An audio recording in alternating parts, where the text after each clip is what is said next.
Hey, welcome to Cosmic Comics. The third chapter of the Saga The Serpent Crown takes place in X-Men Annual, issue number 13 from 1989. The story opens with the Watcher reflecting on the rise of ape-like beings and the garden that Sis and Neg created for two particular apes. These two apes were the lone survivors of an attack by Shuma-Gorath that takes place after the Age of Set but before the first host of the Celestials arrive. For the full story, please read Marvel Premiere issues number 13 and 14 and watch my video on the origins of the Marvel Universe under my Origins playlist. Centuries later, an entire tribe had descended from these two apes. Every year, the leader and his mate would return to the garden. One such year they returned and were surprised to find the garden occupied by a tribe that they had never met before. This new tribe showed no signs of hardship or disease. It was as though every need was taken care of for them. The leader of this new tribe came forward and spoke to the apes via telepathy. He welcomed them on behalf of the tribe of Set and let them know that Set wishes for them to join him. The leader of the tribe of Set tells the apes they never have to leave the garden and that all their needs are taken care of by Set. They never have to worry about hunger or disease as they live forever. The two apes want to know how they can join and are told that Set requires them to complete one task. Mighty beings are coming from the sky. Before they come, Set wants the two apes to kill their own tribe and then take the tribe of Set before the mighty sky beings. Despite not understanding everything the new ape said, the two hominids discovered evil that day and they rejected it. They attack their foe, and as he collapses, he begins a transformation into a dreaded Serpent Man, a race of shape changers created by Set to prey upon early mammals. The Serpent Men revealed themselves, and the two apes fled from the overwhelming odds. They howled for their companions as they ran. The rest of the apes responded swiftly and drove the Snake Men from the garden. It was at that moment that the alien ship the Snake Man leader had predicted arrived. The first host of the Celestials had arrived. I find this next part fascinating.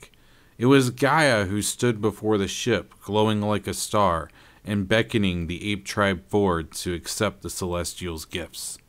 Gamenon the Gatherer scooped the scared apes up and brought them into his ship where they soon found bliss. The Serpent Men, who were more advanced due to Set's influence, enviously approached, thinking that the Celestials would surely prefer them over the apes. Arishem the Judge drove them away. Inside the Celestial ship, the apes' DNA was altered to create three races of humanity: the near-immortal and vastly powerful Eternals, the wildly divergent and ever-shifting genetic pool of deviants, and the naturally evolving humans laced with genes that would one day produce superhumans. Humans slowly emerged, but the beginning was not easy. When man first emerged, the world was ruled by demons, harpies, wolf people, serpent men, and others. Last of these to fall were the snake people. Once all of mankind served Set. For eons, there was only one race, but then for some reason unknown, they split into two races: the man-serpents, who had human faces upon the body of snakes, and the serpent men, who had snake-like bodies on the head of a man. One Pictish shaman discovered the secret weakness of Set's family tree. They could not stand to say nor hear a certain phrase. With this knowledge, mankind was capable of overthrowing the serpent men and rooting out the man-serpents. It was thought that the last of the serpent men had been killed off, but some escaped into hiding where they learned to disguise themselves as humans. This resurfaces in Kull the Conqueror issue number 2 with a plot by the Snake Men to overthrow King Kull. It would appear those closest to him attempt to assassinate him, but his would-be assassins keep turning into serpent men upon their deaths. Kull calls forth the counselors of the Seven Realms and leads them into his council chamber, where they are all locked inside. Kull calls out the ancient words that serpents hate and discovers that his entire council has been infiltrated by snake men. He successfully defeats all the snake men in the chamber and proceeds to his own throne room where another impostor awaits.